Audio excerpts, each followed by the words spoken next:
दोस्तों स्वागत है आपका मेरे YouTube चैनल इंग्लिश बाबू पर। और आज मैं फिर हाजिर हूँ आपके साथ एक नई स्टोरी लेकर। और दोस्तों आज की जो स्टोरी है बहुत ही मज़ेदार स्टोरी है, आपको सुनकर बहुत मज़ा आएगा। उसके अलावा इस स्टोरी के अंदर आपको कई सारे नए इंग्लिश के वर्ड मीनिंग सीखने को मिलेंगे, उनकी करेक्ट प्रोनाउंसिएशन के बारे में पता चलेगा, और जो इसका ग्रामर का पार्ट है दोस्तों हम उसे बिल्कुल डिटेल में कवर करेंगे। ग्रामर के जो भी स्ट्रक्चर हैं वो मैं आपको समझाने की कोशिश करूँगा। तो चलिए दोस्तों आज की इस कहानी को हम शुरू करते हैं। और सबसे पहले कहानी का टाइटल देखते हैं। कहानी का टाइटल है टिट फॉर टैट। दोस्तों ये एक ईडियम है जिसे हम हिंदी में कहते हैं मुहावरा, और जिसका मतलब होता है जैसे को तैसा। तो दोस्तों ये आज की इस कहानी का टाइटल है, शीर्षक है। और अब मैं इसे पढ़ना शुरू करता हूँ। आपसे रिक्वेस्ट है आप इसे बिल्कुल ध्यान से सुने, और दोस्तों यदि आपको कोई भी नया वर्ड मिले तो आप उसे ज़रूर ही नोट भी करें। तो चलिए इसको शुरू करते हैं। Once there was a mango vendor. क्या मतलब हुआ दोस्तों? ये जो हमारा वाक्य है ये एक सिंपल पास्ट का वाक्य है। सिंपल पास्ट का मतलब होता है जब हम किसी भी वाक्य के अंदर वॉज या वर का प्रयोग कर कर कोई भी नाउन या यूज़ नाउन एडजेक्टिव का प्रयोग करके कोई वाक्य बनाए। जो इसके अंदर वॉज है वो इसकी हेल्पिंग वर्ब है। और आपको ये चीज़ भी याद रखनी है कि जब भी हम सिंपल प्रेजेंट या सिंपल पास्ट में कोई वाक्य बनाते हैं तो वहाँ पर किसी भी तरह की वर्ब का प्रयोग नहीं किया जाता है। तो ये जो वॉज है ये हेल्पिंग वर्ब है, और ये जो वेंडर है वो एक नाउन है। और वेंडर का मतलब होता है विक्रेता या फिर बेचने वाला। तो इस पूरी लाइन का क्या मतलब हुआ?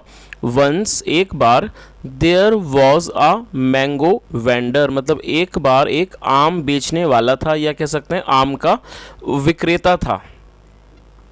He was out for selling his mangoes. क्या मतलब हुआ दोस्तों? ये जो हमारा वाक्य है he was out for selling his mangoes, ये दो तरह के वाक्यों को यूज़ कर, दो तरह के स्ट्रक्चर को यूज़ करके बनाया गया। He was out for selling his mangoes मतलब कि वह आम बेचने के लिए बाहर निकला हुआ था। और दोस्तों ये जो वर्ड है सेलिंग, ये सेल की फोर्थ फॉर्म है। और आपको ये चीज़ याद रखनी है कि जब भी हम फोर का प्रयोग करते हैं तो फोर के बाद हमेशा ही वर्ब की फोर्थ फॉर्म का इस्तेमाल किया जाता है। तो इस पूरी लाइन का क्या मतलब हुआ? He was out for selling his mangoes. क्या मतलब हुआ कि वह अपने आम बेचने के लिए बाहर निकला हुआ था। ही stopped near a pan shop and wished to eat one pan। क्या मतलब हुआ? देखिए ये जो वर्ड है स्टॉप, इसका मतलब रुकना होता है या फिर रोकना भी होता है, ठहर, और कुछ समय के लिए ठहरने को भी स्टॉप कहा जाता है। और ये वर्ब की सेकंड फॉर्म है। और दोस्तों जब भी हम पास्ट इंडेफिनिट में कोई भी अफर्मेटिव का वाक्य बनाते हैं तो वहाँ वर्ब की सेकंड फॉर्म का ही प्रयोग किया जाता है। तो इस पूरी लाइन का क्या मतलब हुआ? ही स्टॉप्ड नियर ए पान शॉप, मतलब वह, नियर मतलब पास, वह एक पान की जो शॉप थी, पान की दुकान थी, उसके पास वो रुक गया। मतलब स्टॉप मतलब रुक गया, स्टॉप रुक गया। एंड विश्ड, और ये विश का मतलब होता है इच्छा करना, और उसकी इच्छा हुई। तो ये ईडी लगाने के बाद सेकंड फॉर्म है। तो क्या मतलब हुआ? और उसने इच्छा की, टू ईट वन पान, और ये उसने एक पान खाने की इच्छा की। तो इस पूरी लाइन का क्या मतलब हुआ? ही स्टॉप्ड नियर अ पान शॉप, मतलब वह एक पान की दुकान के पास रुक गया। And wished to eat one paan, और उसकी एक पान खाने की इच्छा हुई या उसने इच्छा की। चलिए आगे देखिए।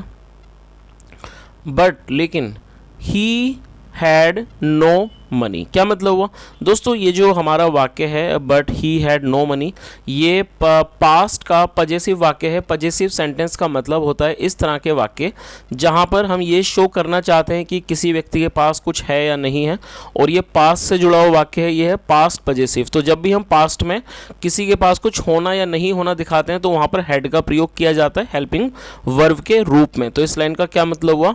बट लेकिन ही हैड नो मनी, लेकिन उसके पास कोई पैसा नहीं था। देखिए मनी का मतलब पैसा, लेकिन जब इसके साथ नो जुड़ जाएगा तो हो जाएगा कोई पैसा। तो इस पूरी लाइन का मतलब आप समझ लीजिए अच्छी तरह से। But he had no money, लेकिन उसके पास कोई पैसा नहीं था। चलिए आगे देखिए। At the other side, at the other side का मतलब होता है दूसरी तरफ, मतलब कि दूसरी तरफ।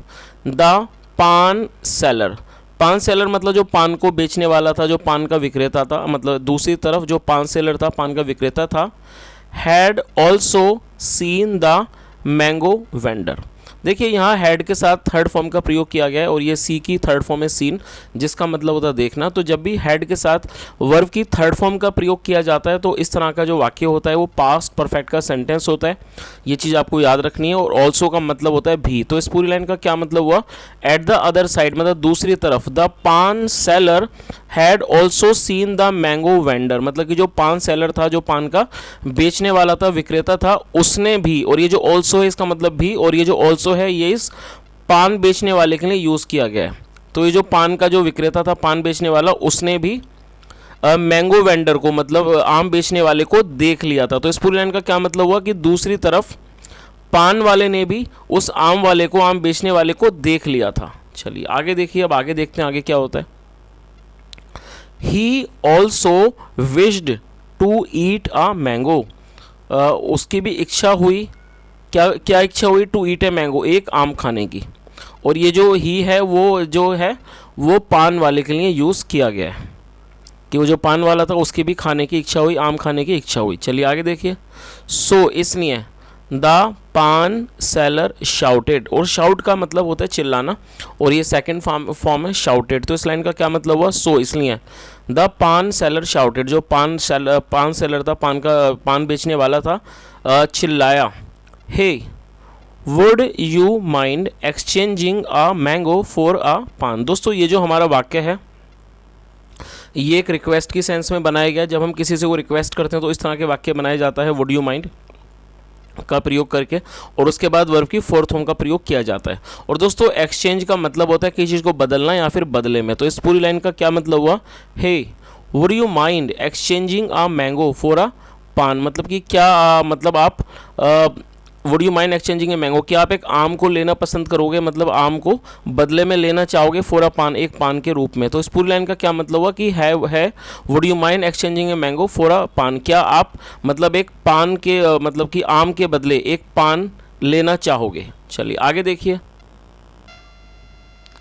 The mango vendor happily agreed, क्या मतलब हुआ दोस्तों, ये जो वर्ड है हैप्पीली, ये एक एडवर्ब है। और मैं आपको बताना चाहूँगा कि जब किसी भी वर्ड के पीछे ly आता है तो वो एडवर्ब होता है। तो ये हमारा एडवर्ब है, और एडवर्ब का मतलब होता है ऐसा कोई भी शब्द जो किसी वर्ब की विशेषता को बताए। और अग्री का मतलब होता है सहमत होना, और ये सेकंड फॉर्म है। तो इस पूरी लाइन का क्या मतलब हुआ, the mango vendor happily agreed. Mango vendor मतलब आम बेचने वाला जो था, विक्रेता जो था, वो खुशी खुशी तैयार हो गया, मतलब सहमत हो गया। अग्री मतलब सहमत हो जाना, तो सहमत हो गया। चलिए आगे देखिए। बट लेकिन the paan seller wanted to cheat him, क्या मतलब हुआ दोस्तों, ये जो देखिए वाक्य है हमारा, but the paan seller wanted to cheat him, इस वाक्य के अंदर दो वर्ब का प्रयोग किया गया है। तो जो इसमें पहली वर्ब है वो है want, और सेकंड फॉर्म ये पास इंडेफिनिट का वाक्य है तो wanted का प्रयोग किया गया है। और उसके बाद चीट का प्रयोग किया गया। चीट का मतलब होता है किसी के साथ धोखाधड़ी करना, जालसाजी करना।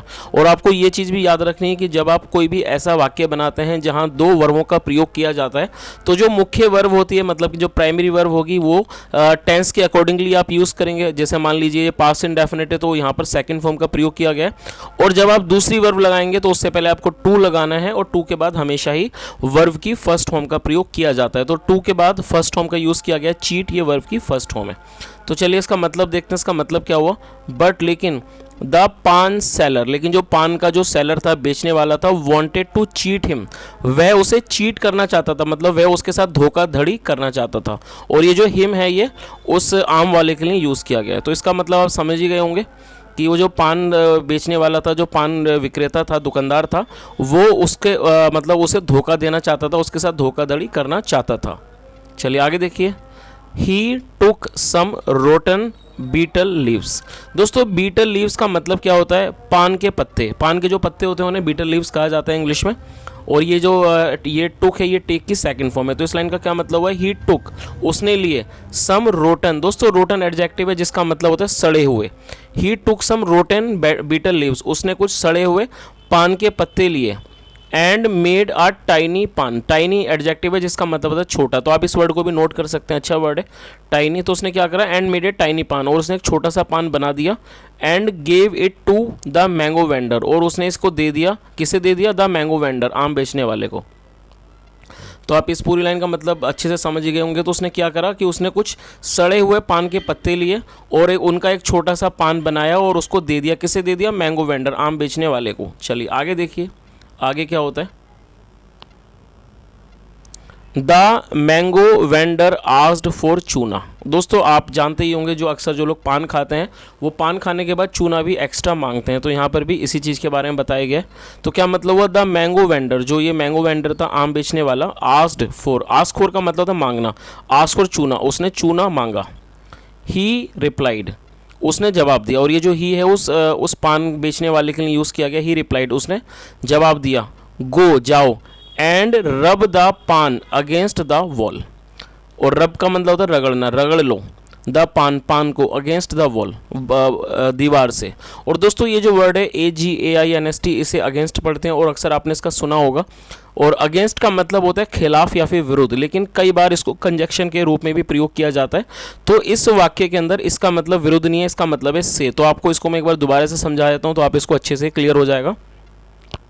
The mango vendor asked for चूना, जो मैंगो वेंडर था आम बेचने वाला, उसने चूना मांगा। ही रिप्लाइड, और उसने क्या जवाब दिया? ही रिप्लाइड, उसने जवाब दिया। गो, जाओ, एंड रब द पान, और पान को रगड़ लो, अगेंस्ट द वॉल, दीवार से, टू गेट चूना, चूना लेने के लिए। तो उसने क्या जवाब दिया कि भाई तुम जाओ और इस पान को दीवार से रगड़ लो चूने के लिए। चलिए आगे देखिए। द मैंगो वेंडर न्यू, ये नो की सेकंड फॉर्म है, ये न्यू मतलब जानता था। द मैंगो वेंडर न्यू, जो पान मैंगो वेंडर था आम बेचने वाला था, वो जानता था दैट की ही वॉज चीटेड, कि उसे मतलब चीट किया गया। और दोस्तों यहाँ वॉज के बाद थर्ड फॉर्म का प्रयोग किया गया। जब भी वॉज वर्ड के बाद थर्ड फॉर्म का प्रयोग किया जाता है तो इस तरह का जो वाक्य होता है वो पैसिव, वो पास्ट इंडेफिनिट का पैसिव सेंटेंस होता है। तो ये हमारा पास्ट इंडेफिनिट का पैसिव वॉइस का सेंटेंस है।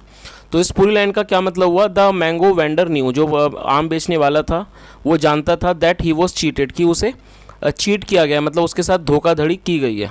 सो इसलिए he gave a green mango to the paan seller. क्या मतलब हुआ? इसलिए he gave a green mango, उसने एक हरा आम दे दिया। किसको दे दिया? टू द पान सेलर, पान बेचने वाले को। तो दोस्तों यहाँ तक आपको समझ ही गया आगे होगी स्टोरी कि वो जो पान बेचने वाला था उसने कुछ सड़े हुए पत्ते लेके एक छोटा सा पान बना के बेकार सा उस आम वाले को दे दिया।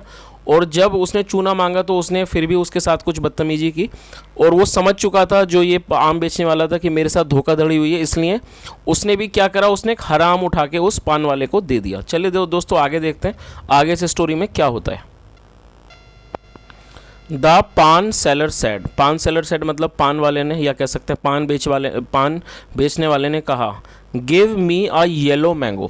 गिव मी अ येलो मैंगो मतलब मुझे एक पीला आम दो। दोस्तों ये जो हमारा वाक्य है ये एक इम्पेरेटिव वाक्य है और मैं आपको बताना चाहूँगा इम्पेरेटिव सेंटेंस का मतलब होता है आदेशात्मक वाक्य। ऐसा कोई भी वाक्य जहाँ पर आप किसी को कोई भी काम करने का या ना करने का आदेश देते हैं तो इस तरह के वाक्य को इम्पेरेटिव कहा जाता है। और आपको ये चीज़ याद रखनी है कि जब भी आप कोई इम्पेरेटिव वाक्य बनाते हैं और यदि वो अफर्मेटिव हो तो वहाँ पर आपको वर्ब से उसकी शुरुआत करनी होती है, वहाँ पर सब्जेक्ट को मैंशन नहीं करना होता है। तो गिव का मतलब होता है देना और मी मतलब मुझे। तो क्या मतलब हुआ? गिव मी, मुझे दो, अ येलो मैंगो, मुझे एक पीला आम दो। तो इस पूरी लाइन का क्या मतलब हुआ? द पान सेलर सेड, पान बेचने वाले ने कहा, गिव मी अ येलो मैंगो, मुझे एक पीला आम दो। चलिए आगे देखिए। द मैंगो वेंडर सेड, जो मैंगो वेंडर था आम बेचने वाला विक्रेता था, सेड उसने कहा, गो जाओ, एंड रब योर मैंगो, अपने आम को, रब योर मैंगो अपने आम को रगड़ लो, against the yellow painted wall. Against मतलब से, किससे? द येलो पेंटेड वॉल, जो मतलब पीले रंग में जो दीवार रंगी हुई है पेंटेड है उससे जाके रगड़ लो। To get a yellow mango, to मतलब एक to get a yellow mango, एक पीला आम प्राप्त करने के लिए। तो दोस्तों आप इसको समझ ही गए होंगे उसने क्या जवाब दिया जब उसने मैंगो वेंडर से कहा, जब मतलब पान वाले ने कहा कि मुझे एक पीला आम दे दो, तो उस आम वाले ने उसको क्या जवाब दिया कि जाओ और इस आम को रगड़ लो। किससे रगड़ लो? एक ऐसी दीवार से जो कि पीले रंग में रंगी हो, the yellow painted wall, to get a yellow mango, एक पीला आम लेने के लिए। तो इस तरह से दोस्तों उसने जवाब दिया। आगे देखते हैं। This is called tit for tat. क्या मतलब हुआ this is called tit for tat? This is called मतलब इसको कहा जाता है जैसे को तैसा। तो दोस्तों ये एक छोटी सी एक स्टोरी थी और मैं उम्मीद करता हूँ कि आपको स्टोरी अच्छी लगी होगी और मैंने पूरी कोशिश की आपको हर स्ट्रक्चर को समझाने की, हर वर्ड की मीनिंग बताने की मैंने पूरी कोशिश की। और दोस्तों यदि आपको मेरा प्रयास अच्छा लगा हो तो आपसे बहुत ज़्यादा रिक्वेस्ट है, वीडियो को जरूर लाइक करके जाएँ, शेयर भी करें और दोस्तों चैनल को सब्सक्राइब करना बिल्कुल ना भूलें। और यदि आपका कोई सुझाव हो तो कमेंट के माध्यम से मुझे ज़रूर बताएं। सुनने के लिए thank you so much. Have a nice day and bye.